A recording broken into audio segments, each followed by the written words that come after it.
Okay, good morning, everybody, and welcome to today's open forum. We have a very special guest today. You guys are always wondering how you can improve your business, grow your business. We have a very special guest today. We've had her on before, and she's always got great tools. It is Heidi Foster with First American Title, and First American Title has tremendous tools for you guys. That's why we have Heidi on, and she is going to share some of that with you guys. I will remind you, though, you can know everything, but if you don't actually do it, use the tools, there's really no excuse. I'm here to give you a boost and kick you in the rear sometimes, but Heidi is there to actually meet with you and get you set up on the tools and the other things that you'll need to be successful. So I'm going to turn it over. Thank you very much for coming in today, Heidi. Thanks for having me, Ryan. Hey, listen, I always love an opportunity to meet with you and your team. You guys are awesome. And, you know, my job is to not just ask for title business, it's to help provide you with beneficial tools and resources to help you actually grow your business. So that's my number one goal. That's what I've done for 24 years. And if we haven't met one-on-one, I'd love to schedule a time to meet with you. But what I wanted to share with you today is farm area mastery. So we're going to talk about uncovering smarter leads. You know, how can you pinpoint those leads where that could actually turn into listings the quickest? And so we're going to go ahead and get started. I'm going to share my screen.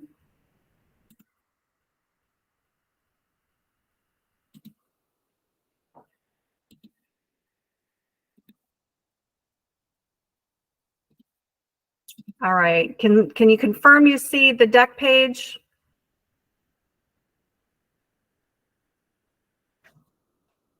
Is everything looking good? Heidi, I know you can't see us. We see farm area mastery, uncover smarter leads. It's the presentation view. Perfect. Thank you. All right. So, you know, the questions today are, what is the hot market? Where's the highest market potential? Where can an agent have the most impact and have an edge over the competition? So as you know, like different areas of the city and our area sell at different sales rates. Some, you know, of you agents have farms that are just not selling right now. Some of you have farms that are churning really quickly and cranking out a lot of sales. But the question is, how do you find that information? How do you know like which areas are selling the fastest, therefore uncovering smarter leads for listings? So that's what we're doing today. I'm super excited to show you how you can really easily pull the sales data for the last 12 months to give us those answers, because you know, one thing I've always found, like, the answer is always in the math, right? Do y'all agree with me on that? All right. And right, and it's not shifting. There we go. Okay, so we're going to talk about turnover rate. So maybe if you're a newer agent, or maybe you've never heard this term, but the turnover rate is a really important piece to uncovering these leads. And so the formal definition is of a turnover rate is you start with the number of home sales in an area over the last 12 months, and you divide that by the total number of homes in the area. This is going to give you the turnover rate for that given area. So that's a very, very important piece of the math. So on average, the national turnover rate in a normal real estate market is 4%. This year, it's trending on a national level about 3.2%. So that means like there's like roughly 3 sellers for every 100 homes. Orlando is a little bit higher. We're at 5.35%. Okay, so like a little over 5 houses out of every 100 are selling. That dramatically increases on properties where there is a life event occurring. And by life event, I mean probate, divorces, lis pendens, those types of things.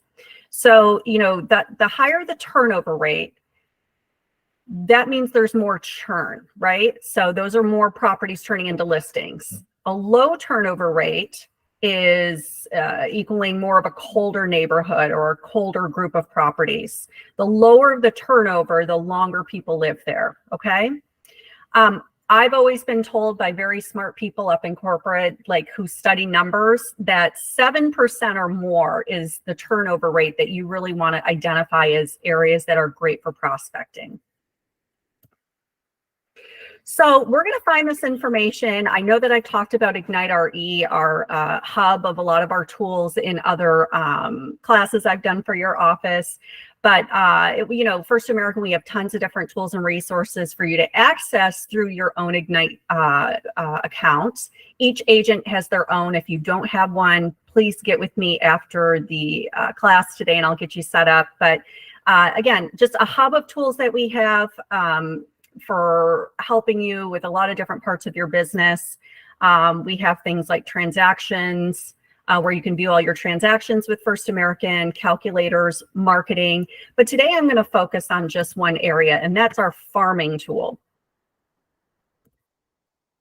So our farming tool, you know, everything I'm going to show you here in just a moment is in the farming tool. I always tell people it's your resource for pulling sets of properties with common data points. And depending on your business, that can mean a lot of different things. But each agent works a little bit differently, but it's just a really, really easy source for pulling those sets of properties. And you can do things you can see here, pulling life events through here. You can identify specific mortgage information. You can pull phone numbers and emails through here, owner and encumbrance reports. That's really helpful for investors, but you can do all of that in this farming tool. We're going to focus today, though, on the statistical analysis tool. Okay. So I'm going to actually switch off and go into a live demo. And please just let me know when you can see Ignite RE. Can you see that? Ryan, can you give me a thumbs up if you see Ignite? It's going to take a second. Okay. Sure.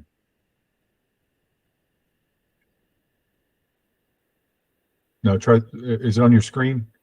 Yeah, I'm going to on present and then present. Can you see it now? Switch to this tab. Here, it's working on. There you go. Yep. Okay. So Ignite RE. So we want to look at really smart leads. So how are we going to do that? As mentioned, we're going to go into the farming tool here. And we're going to focus on the statistics tab. So once you're in farming, you're going to click right here on statistics. Okay. And you can pull that geo farm list either via radius search. So you can say, all right, well, this is the area that overall I like to concentrate in. Or you can pull a boundary search and you can say, okay, I want to pull information and find out like turnover rates and different things on this boundary. Maybe I concentrate on this boundary. Or I like to start with this area search. So once you get into the statistics tab, the area search, you can say, all right, well, my general area that I like to farm is, let's just pull Orlando as a whole, right? We want to get like a lens into the city of Orlando. You could choose a certain zip code. You could choose any city or county, but just for example purposes, we're going to pull Orlando. And we're going to keep single family residences and condos. And we're going to pull it by property tract. I know it seems like you would want to pull by subdivision, but remember, all subdivisions aren't recorded. Sometimes there's little pockets that aren't subdivisions. So you can pull by these different areas, but we're going to keep it on this property tract. I like to pull by that. And so now we're going to carve out the city and just kind of see, you know, what are going to be the best areas based on the math. Okay. So we're going to search. It carved up Orlando into about 989 different little zones, right? So when we get into the zones, now we're going to start dissecting to look for smart areas to prospect. I don't always like to start with just turnover rate because, hey, this one has 100%. We're at 50% on these. But look at that. There's only like one sales and only a few properties. So I'm not really going to be concentrated on those. In this tab, you're going to see where you have the turnover rate, the number of homes, number of sales, average price, average years owned, and non-owner occupancy ratios. So I personally think it's best to start with number of sales and sort that, because we want an area that's churning. If you're going to be concentrating on an area, like you want a decent amount of properties, but not too many. You don't want to overload yourself. So let's look at number of sales. And then I like to look at the turnover rate, right? So up at the top, you see we've got like 6, 8, 5, 8, 4. I personally like to stay over the 7% turnover rate. Remember, Orlando's average is a little over 5%. The national average is 4%. But I like to start identifying based on total sales and turnover rates. So right now, you know, this one jumps out to me because it has an 8.4% turnover rate. But then I look over here and the average price is $263. That's fine, but remember, commission is based off of the purchase price. So you want to kind of focus on those areas that have the biggest bang for your buck. And also looking at the average years owned. So this one kind of jumps out. Here's another one, that average price is 307. This one has a 7% at 156. Well, now this one looks pretty nice because it's 7.21 and a $500,000 average price. Bonus that it has a 5.9 average year owned. So this one looks pretty good to me, right?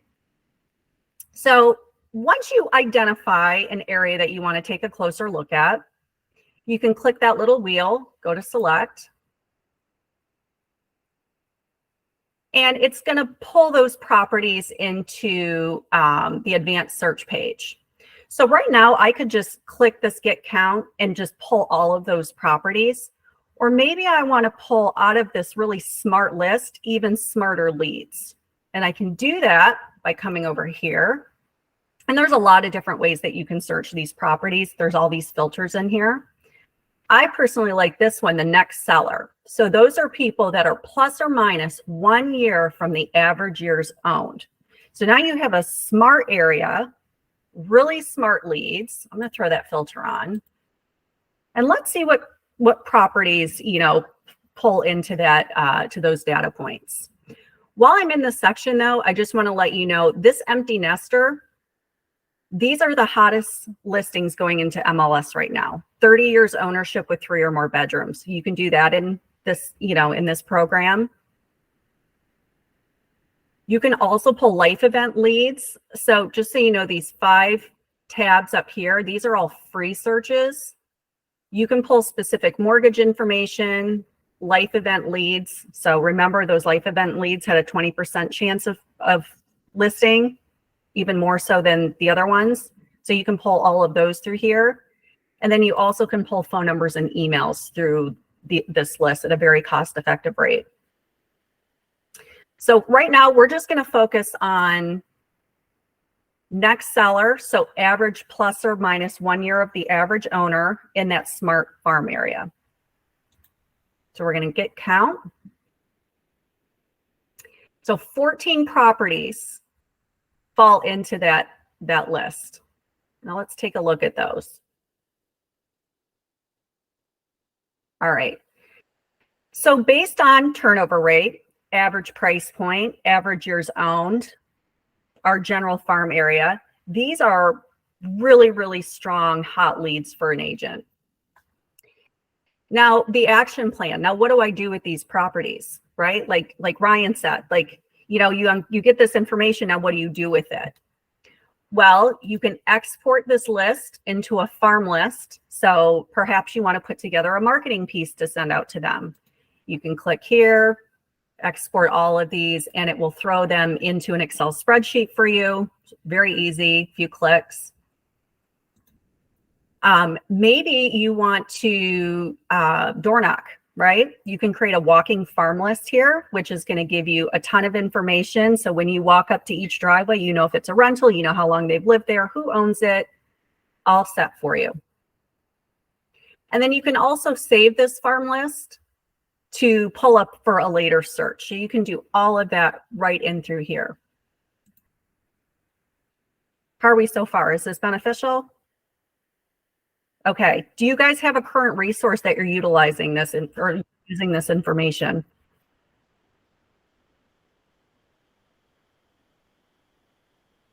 All right. Very good. Heidi, sometimes it's hard to get them to respond. That's okay. I love the thumbs up and the hearts. You either have something or you don't. I would say most of them do not. I would say. Okay.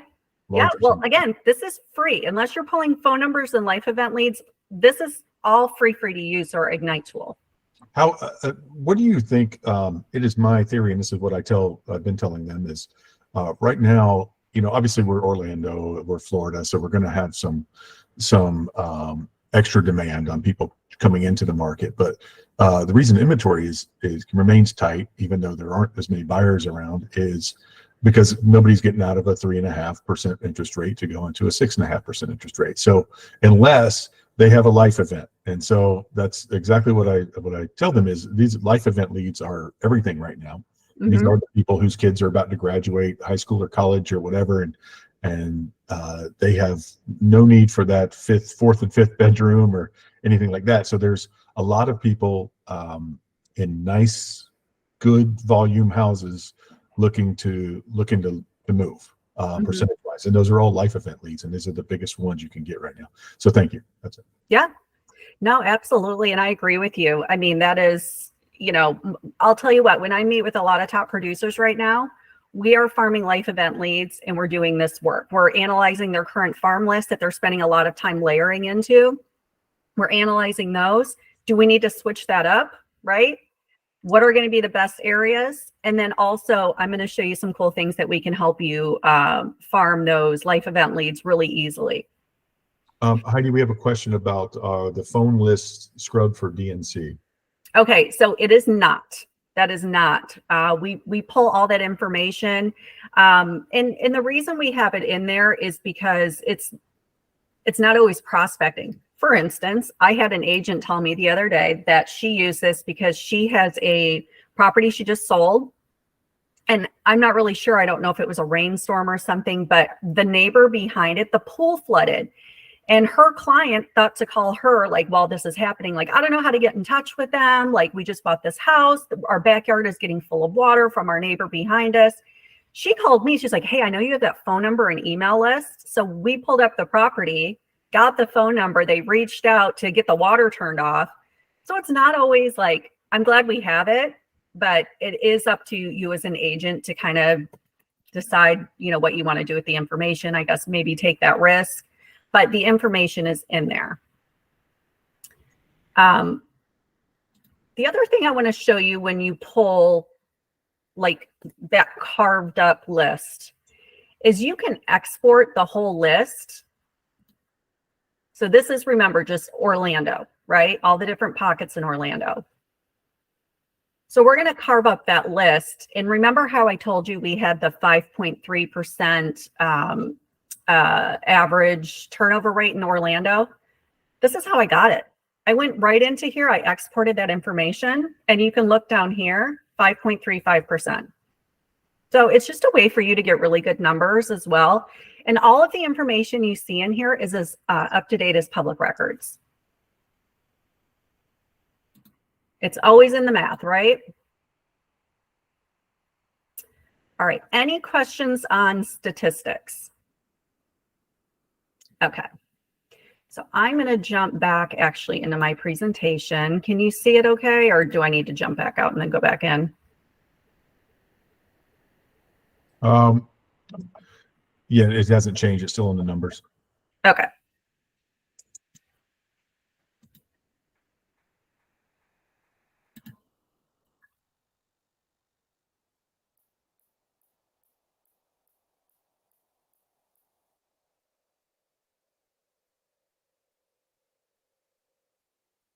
Do we see super hot leads? Okay. So again, we went into the statistics tool. Karen, did you have a question? Sorry, no, wrong button. Okay. So again, we pulled that property, the area up in the statistics tool. We sorted by the total sales. Then we look for properties with the higher turnover rates. We're focusing on the areas that have like the number of properties in the higher price point. We filtered the next seller, and then we saved that farm. Just as a review. So We also saw the non-owner occupancy ratio in that list. So if you're an agent that typically works with investors, maybe you've got some great programs for investors, you have a proven, record working with them, possibly, you work a lot and concentrate on properties for 1031 purposes. But you can use that non-owner occupancy ratio as well for finding those areas of Orlando that have a higher concentration of investors. And then also those life event leads, pulling the divorces, empty nesters, probate, lis pendens. Actually, properties with liens on them have the highest rate of listing, which is very interesting. So I just talked about layering. I remember my very first manager in this role years ago. She told me, Heidi, it's not the one thing you do, it's everything you do, right? So what are you going to do once you pull those leads? Well, as Ryan mentioned, you got to have an action plan. Like you have to put a plan in place and stick with it. Again, it's not the one thing you do, it's everything you do.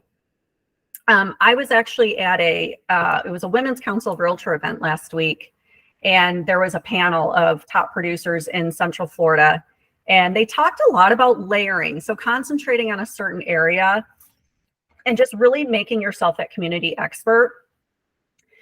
So, what do you do with these leads? Well, I always say pull the leads. It's a good idea to add the phone and the email because then you're going to have additional touch points. You can create marketing pieces, whether it be postcards or letters, follow up with a phone call. You want to add the leads to your email database. Door knocking. I showed you a way that you can pull a list. So when you're walking up, you have that information. Social media, become the digital mayor of a certain area. You become the community expert. A way that you can do that is attend events in the area, even if they're not related to our business.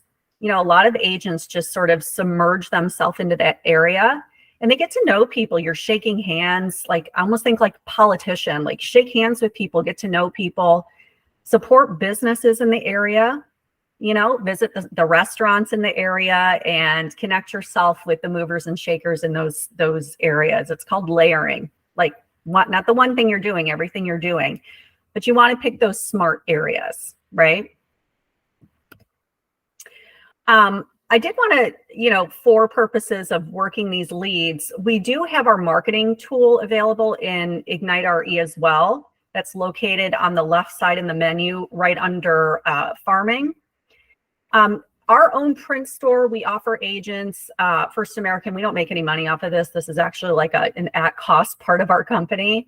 But we figure if we're helping agents save time and money, where you're focusing on getting listings, then we want to, be instrumental in helping you with that process. And then hopefully you'll think about us for the closing part of it. But remember, I showed you, once you pull those leads in that farming list, you can save that list. You can retrieve them through our marketing store. So let's say you create a postcard, you want to retrieve that list to send marketing pieces to. You can, the two programs talk to each other, so you can easily then retrieve that list, insert it into your postcard and then throw it in your cart, and then your postcards are on their way. We also have some great letters in there that have templates for your life event leads. So let's say that you're interested in sending something out to divorce leads. We have a letterhead in there that you can access. You click divorce leads and it's going to put the language in there for you without you even having to compose anything. So really easy option there. As mentioned, we have that list section that will talk to our farming category. So you can, they're talking to each other. So really easy to pull the leads and then take action to send something to them. These are some examples. So when you're pulling leads, maybe sending them something, these are some templates that we have available. Maybe, just an introduction type postcard, hello, my name is, I'd love, to be your, agent of choice. Sending those leads that are plus or minus a year from the average time of selling, something about the market value of their home. planning their move. I have a buyer looking for a home in your neighborhood. And then this is an example of some of the letterhead. And again, not to hard sell you on our marketing stuff. I don't get paid if you purchase any of it. Like at First American, we're interested in closing your transactions, but everything is, there's no minimum quantity on any of the pieces that we have. So if you purchase 5 or 500 of something, it doesn't change the price point. And everything is a 1-week turnaround for things that are being mailed to you. So like business cards or flyers or anything like that, it's a 1-week turnaround, and there's no shipping costs. Here's some more examples: brochures, postcards, different things that we have, door hangers. And then we have lots of seasonal pieces in there, which are really fun for your sphere and for just like, sending things out to the neighborhoods that you're focused on, that you're layering. This is some example of some upcoming Valentine pieces that we have.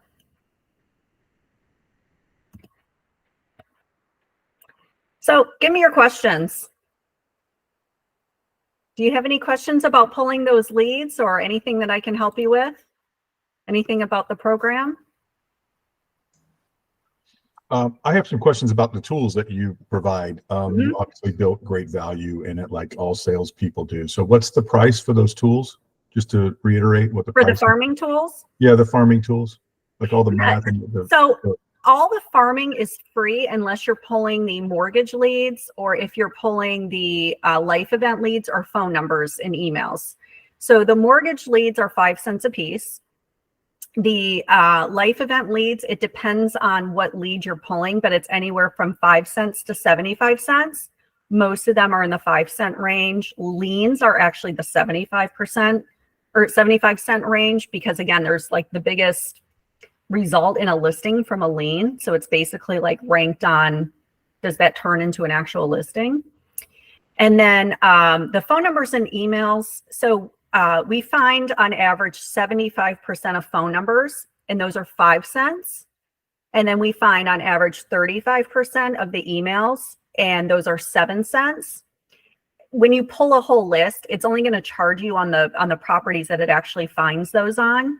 And then if it finds multiple phone numbers and emails, you get that included as well. Wow, that's fantastic. Okay. And I was kidding. I know you're not really selling this, but it's the tools, guys, that are the only thing stopping you from turning yourself into a more successful agent is the actual effort, the actually meeting with Heidi. All Heidi wants from you guys is to close your sales at her office. They are a very great title company. They're the biggest or the biggest in the country, second biggest, something like that. 1 or 2 biggest. We're actually the second largest, but the difference between us and our larger competitors is that we're not competing with you. So most reps, most of those larger companies own real estate companies, and their people are licensed. First American does not, and none of us are able to have a real estate license. So we are 100% focused on helping our agents increase their business. And then our focus is our lane, our vertical is closing it. So that's what we are most concerned about. And then bringing additional value through our tools. We do spend more on resources and technology for our agents than all title companies put together. So that's our focus. Awesome. I got you guys, I get on you guys about getting out and doing these things, and I know you guys are putting in effort, and what Heidi's trying to help you do is put in effort into smarter, working smarter, not necessarily harder, because I know you guys do put in a lot of effort. I know you want to go from whatever business you're doing now and maybe double it or add 25%, 50%, 500%, whatever you're trying to do to grow your business. I know you guys are working on that, but she's trying to show you how to do it a smarter way. So I highly encourage you guys to meet with Heidi and work out a plan that works for you. Yeah, I mean, it's the difference between struggling or doing well and doing really, really well. Karen has a question. How do we get set up with Ignite? Yeah, so I'm going to put my email in the chat. If you're not signed up, if you're interested, please just connect with me. I can get you signed up. I can schedule a one-on-one with you. I do usually have every Tuesday at 11 o'clock, I have a class that I teach, just an update And once we start doing business together, I usually send out an email on like what's trending right now. So another fun fact is First American, only 15% of First American is title. The rest of our lake is information. We're an information company, and a lot of people don't understand that. We've been doing real estate closings for 130 years. We actually own more information than CoreLogic, which we actually used to own. So we have a lot of information. We want to package that, show trends, do the math, and get that information out to our agents, because we want to be the title expert and help our agents work, like as Ryan said, work smarter, not harder. So I'm going to put my email in the chat. Just shoot me a quick email and I can get you signed up. Not a problem.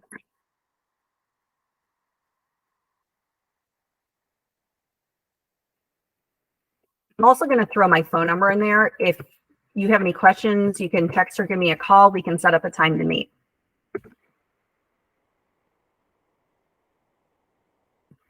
All right. Heidi, I have notoriously shy agents, so you're going to really have to get after them if you want some questions. So guys, please ask Heidi any questions that you might have. Yeah, Lisa, I do think we set you up. So if you have any problems getting logged in, or you need me to forward you anything, just let me know.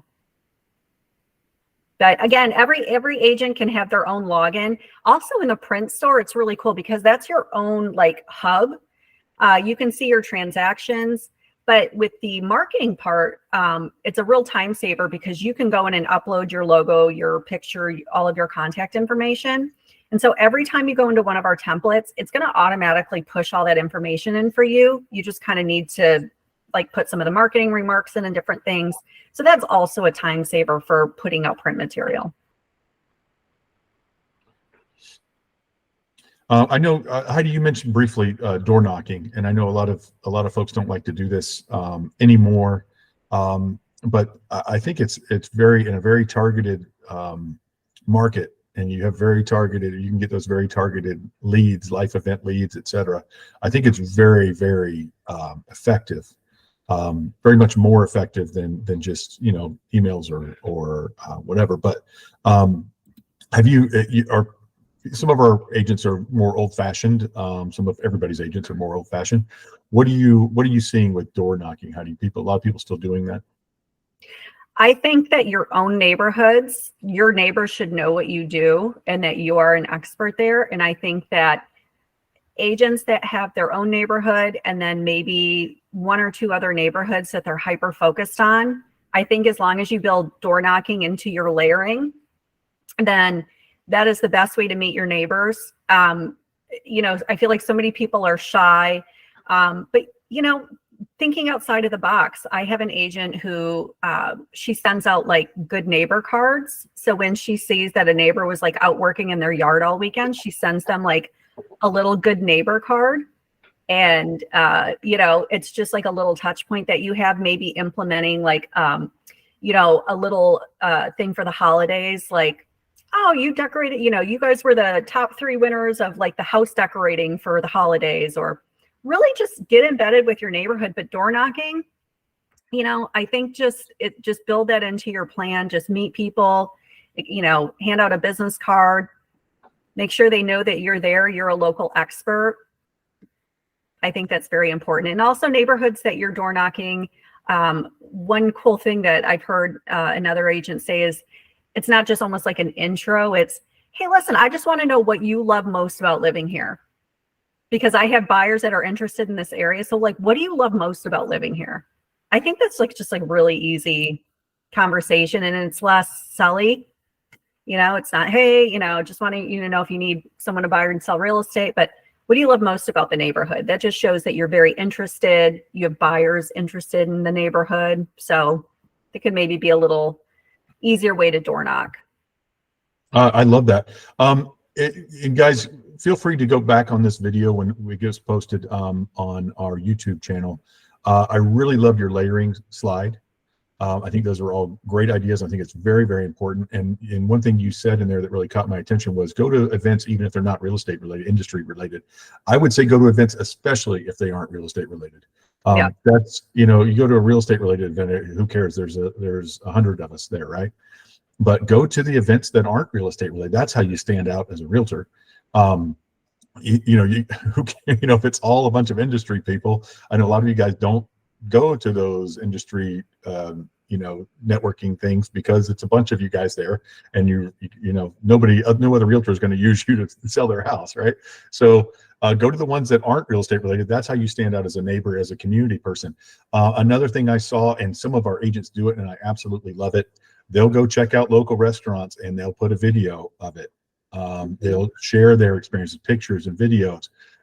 Put your friends on there who will agree to be on your marketing stuff of, them eating nachos or whatever, right? But share these things. Make yourself a real person, and be a person of the community, and see you're selling the community and you're getting people's interest. And, oh, I haven't tried that restaurant yet. I'd love to see, some real reviews from real people.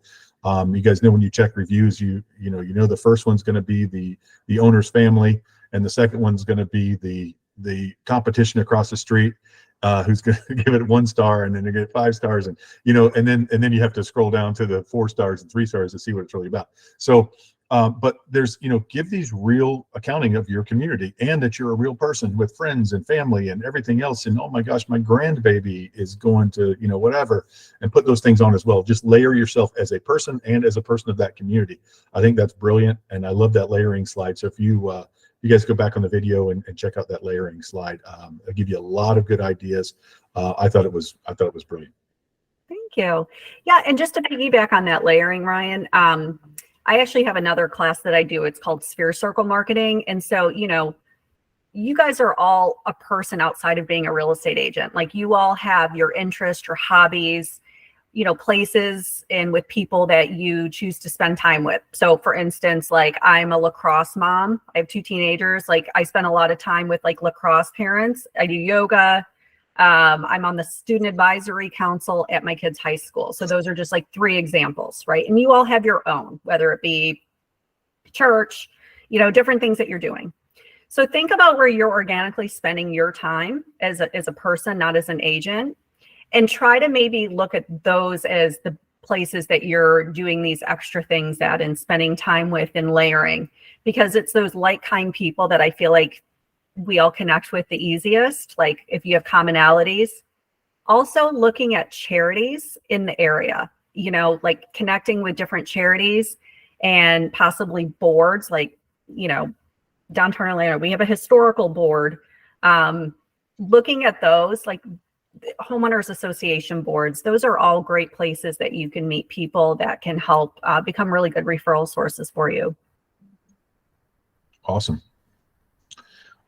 And I really love the what do you love about living here? What do you love about this community? Those are great questions to ask when you're actually prospecting. And then they're great questions to ask on video if you can get someone to agree to be on a video, just a man on the street interview. And you go down to, if you're in Winter Park, go to Park Avenue and talk to people there and say, oh, are you local? Blah, blah, blah. What do you love about living here? They're, oh, look around this, and this, right? Those are the kind of things that you can use to sell your place. Then get their permission on video to use their image, by the way, for your business. But do that, man on the street type things. If you can do that for your videos. I know some of you are really, really shy. Your face doesn't have to be on there. You can even get other people to do it for you, friends or something else, but try something like that as well. Anybody else have anything for Heidi? Thanks, Melvis. We look forward to working with you on it, by the way. Guys, all Heidi wants you to do is close your transactions at her office, and you got to close them somewhere anyway. You might as well close them with somebody who's giving you something back, helping you with your career.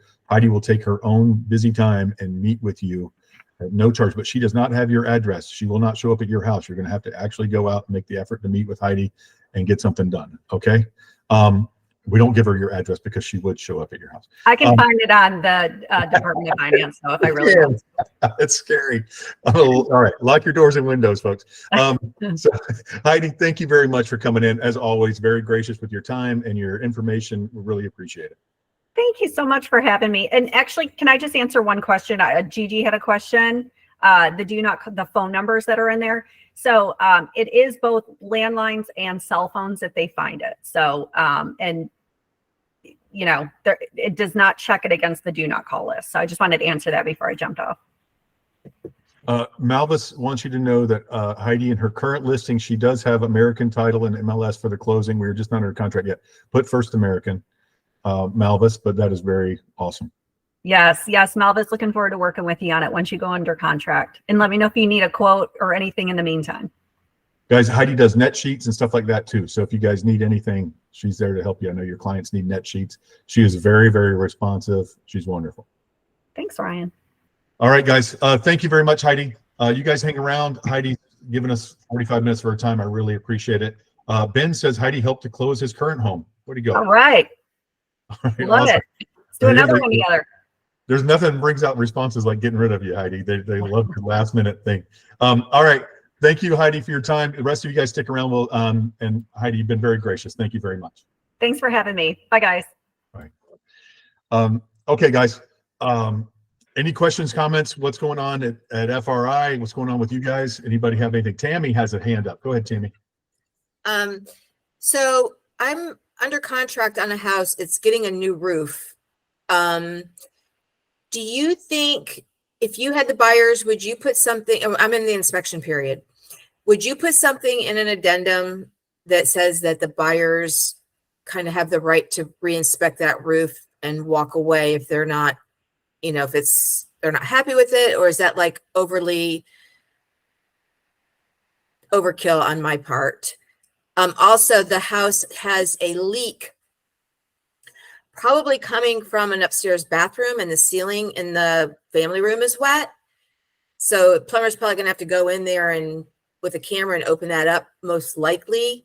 And the inspector didn't feel like it was probably mold, really, because it's contained and it's fresh wet. I also wanted to reserve the right after they fix that, or after, for them to walk away, because who knows what that is. And they may not want the property after finding out what the problem is. Have you talked to the seller about extending the inspection period? No, not yet. So should I just extend it to the end of the repair period? Yep. Okay. You extend it as far as you can until that's resolved. What about the roof? If I'm representing the seller, I'm gonna say, of course. I mean, we can't sell a house with problems.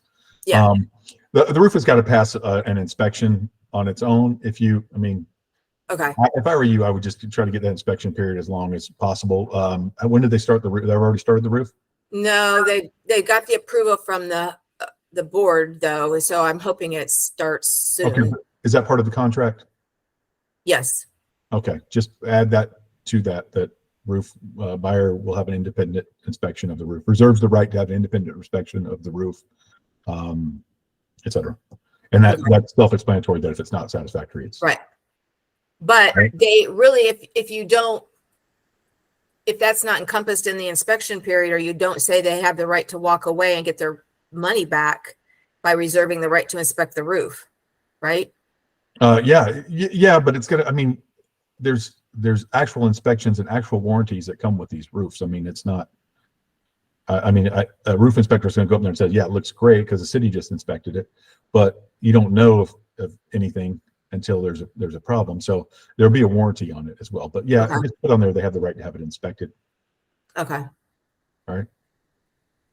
An inspection, I would not give them the right to walk away, but I'll give them the right to have me fix it until it's right. Okay. If I were the seller, but you can ask for whatever you want. Right. But definitely, if I'm representing the seller and I've got a leak from a bathroom, and this has happened before, a leak from a second floor bathroom that's coming through the first floor, I'm giving the buyer whatever they need. I'd rather your plumber take a look at it than try to fix it to your satisfaction.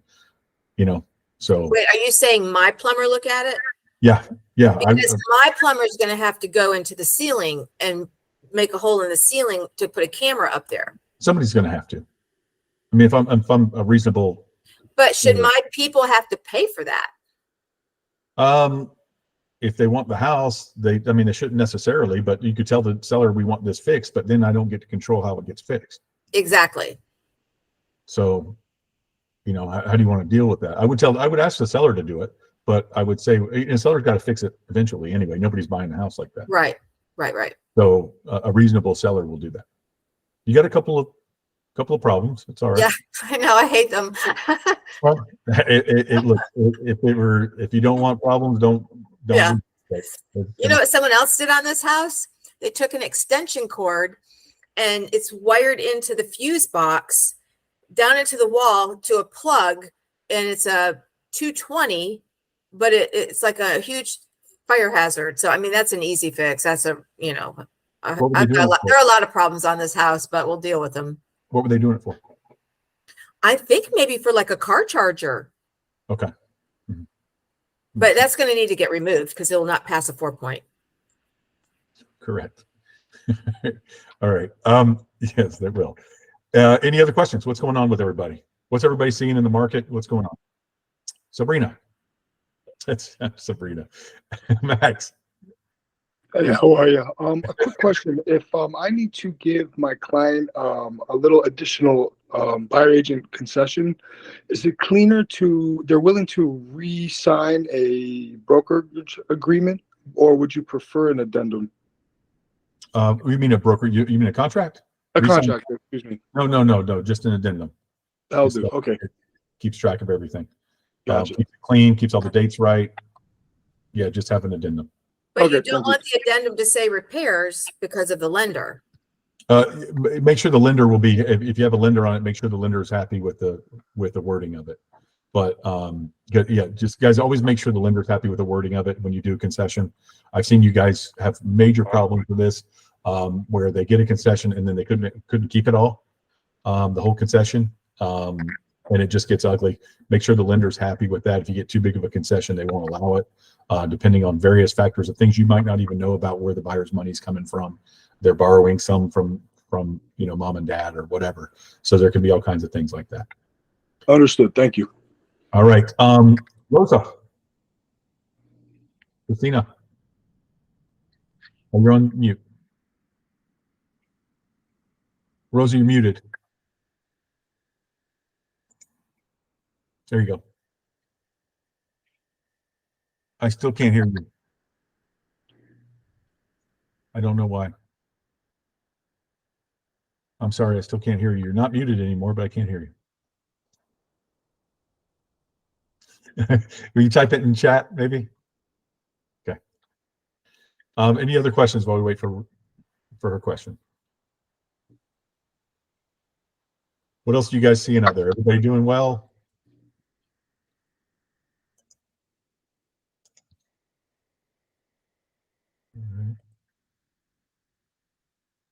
All right, Jackie, it's a good idea to inspect after repair. I had inspections done, new build, discovered exposed wires, a few other items that was caught on time, fixed before closing. Builder paid for final inspection to verify repair.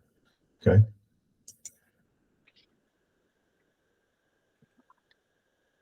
That is good. Any other questions? I'm waiting for Rosa's question in the chat. If you guys have any other questions, Tammy. Is it petty to ask if the like the roof doesn't get done and we have to extend past the closing date and they have to extend their rate lock?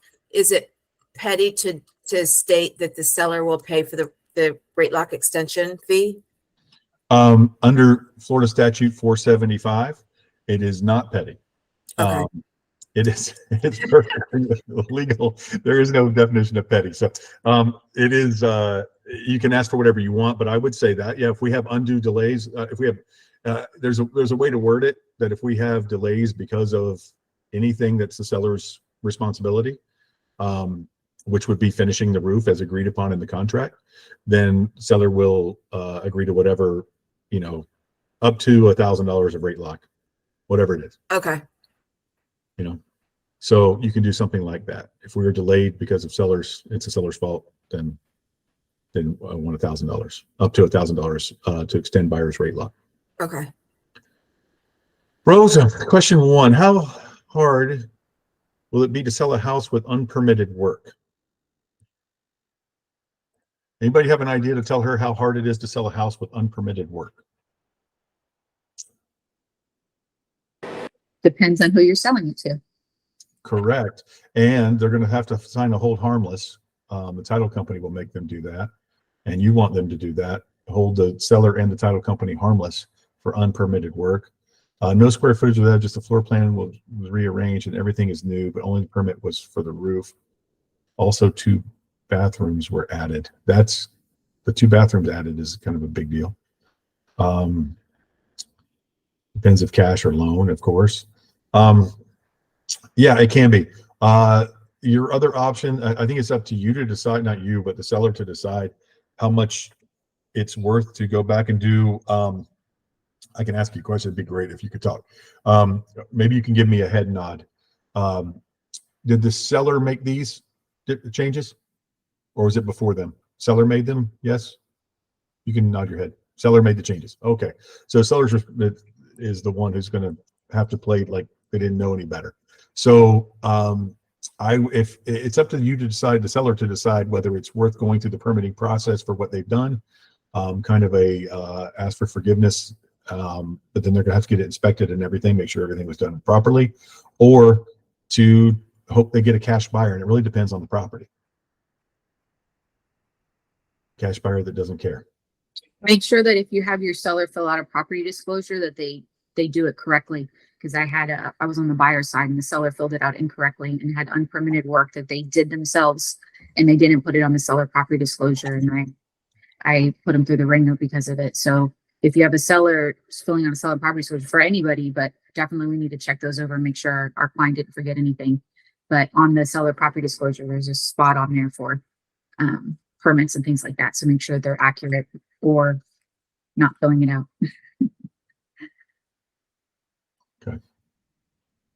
I hope that answers your question. Should I list the property with 2 extra bathrooms, or should I list it as it is in county records? 2 extra bathrooms and owner provided instead of, because if he's going to get dinged for it, he might as well get credit for it.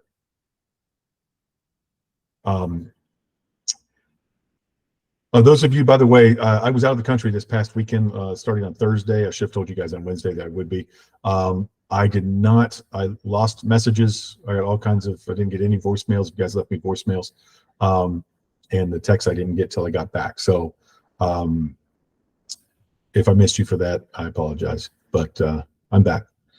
Any other questions or comments before we go? All right. Thank you all for coming. Appreciate you guys. I hope you learned something from Karen, from Karen. So Karen's name, from Heidi. Heidi was wonderful, and she is very helpful. If you meet with her, she will help you. Guys, there's resources out there for you guys, so you don't have to just wander through the darkness. I know you guys are giving effort, but you need to put it in the right spots, obviously. And you'll find that those targeted things, especially right now, those targeted leads are the best things going. I'll put my phone number in the chat for you, Beatrice. Those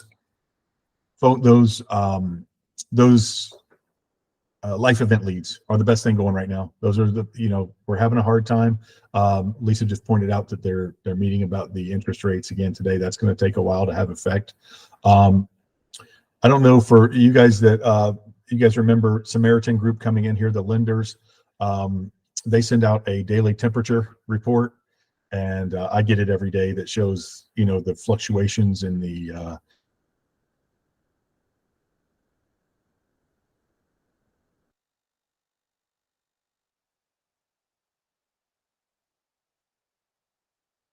nine different mortgage 20 years. It could keep track of that stuff. Rates have been fluctuating, but headed down slowly, 2 steps down, 1 step back up, kind of thing. So they're coming back around, and they're going to be great. So that is something to look forward to. But these life events are why people are moving now. There are big reasons. There's no other reason for someone to. They're not just going to move for school districts this summer just because they're. That's what we saw last summer. Very few people moving for school districts. I don't know if you guys noticed that, but very few people moving for school districts like they normally do. Mostly it's like real life events. My kids can stay dumb for 1 more year. because I'm not doing, 3 extra points on my mortgage, and so when those come down, people are going to want smart kids again.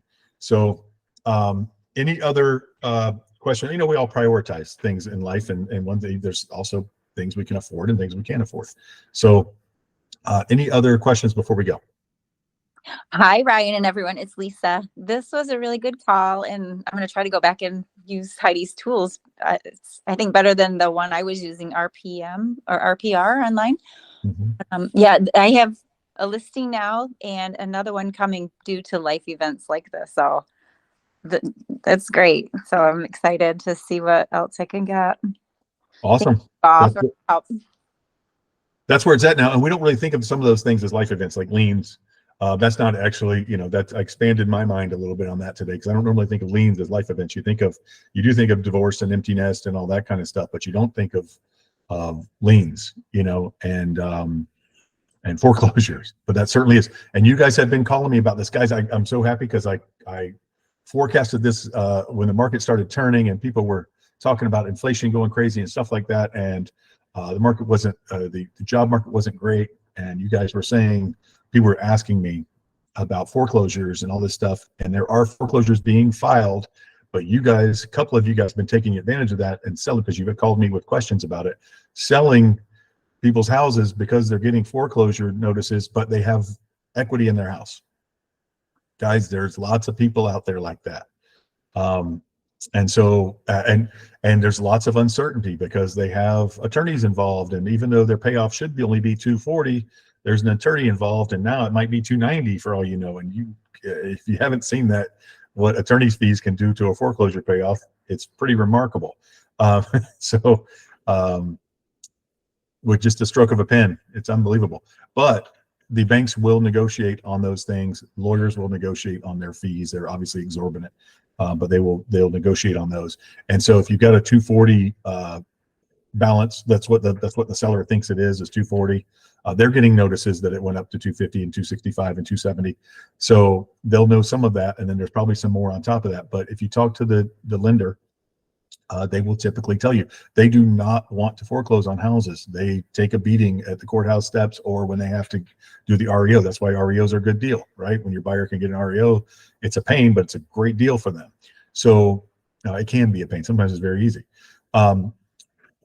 But the bank is taking it, the loss on it. That's why that's why underwriting is so terrible, and banks are so terrible about the information they need and all that stuff. They do not want to foreclose on people.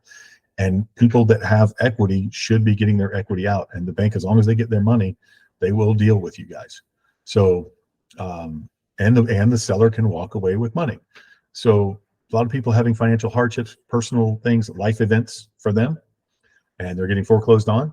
Sometimes it was divorce. Sometimes it was, whatever, a job loss. Sometimes it was a move, whatever it was, they're getting foreclosed on, and they actually have equity in the house. So those are great ones to get right now as well. And you guys have been doing that, so good for you. But I was just proud of myself because I called that a while back. I said, anybody who, unless they bought in the last, 2 years, 3 years, they have equity in their house. Before that last big boom, they have equity in their house. Okay, guys, any other questions? I do have a question. I'm actually gaining some new real estate skills, like helping to relocate from like start to finish, with even helping someone like an organized hoarder get their house cleaned up. Now, do you have to have the certificates and designations to market those like types of like opportunities that you could get new sellers? Like if you say, I have experience with staging or, relocating, or does that Only if you say you're certified. If you just say I have experience with something, then absolutely you're fine. Okay, because I was just trying to start to get some new certificates and designations, but I wasn't sure if that was okay. Those are better because that way you can prove it. But Okay. otherwise, to say you have experience with something that you have experience with is perfectly legal and ethical and everything else. Okay, super. I'm going to do that. But don't say I'm a certified, move specialist unless you are. Unless I am. Okay. Yeah. Okay, cool. Thank you. You bet. But guys, get certifications. They're cheap and relatively easy, and they'll get you deals. I signed up for 32 hours, like 4 different ones at the end of December. And so I'll be getting one pretty soon. So far. Awesome. Good Yeah. for you. That's what you guys should be doing. Jackie, I do have a question. Maybe you've answered before. I keep getting emails saying FRI agent special for designation course. Is this legit? No, you're not special for anything. Nobody is. If it's through the board or whatever, no, that's not us. I have not set those up. No. But I mean, there might be real designation. I've gotten them too, and it's like a sales gimmick the way they put it in the title. Almost, it's yeah. They have to be NAR certified, I heard. And I bet it doesn't say FRI. I bet it says Florida Realty Investments, because they're just pulling it off of MLS where your office is listed. They don't know we go by FRI. All right. So yeah, it's a sales gimmick. It doesn't mean it's a scam or anything, but it's a sales tool that they're using. Any other questions or comments? But a lot of these are offered at the association and stuff too, guys. So get those. You can get the gold key and all that stuff. Gold key doesn't mean anything to a layperson. Certified relocation specialist does mean something. So, foreclosure specialist, short sale specialist, those kind of things do mean something to the layperson. But, gold key stuff get those because you learn stuff, but otherwise it doesn't really mean anything to most people. All right. And neither do all the letters unless the people know what they mean. So get the letters, but explain what they mean. Any other questions or comments? Yes, Deborah Bender.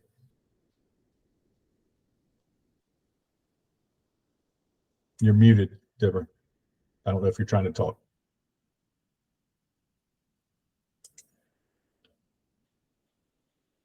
All right. Any other questions before we go? We'll give Deborah some time there. Deborah, you're muted. I don't know if you meant to raise your hand. Any other questions or comments before we go? Oh. Can you There hear you me go. now? I can now. Yes. Awesome. Thank you very much. No, I was just calling. I just want a quick question as far as the pictures and the aerials for the properties that you list on the MLS. People are not wanting your own pictures right now, so they want these professional ones. Who's paying for them, or is there do the sellers reimburse, or is there any way to put it on the closing papers, or how are the realtors doing that now?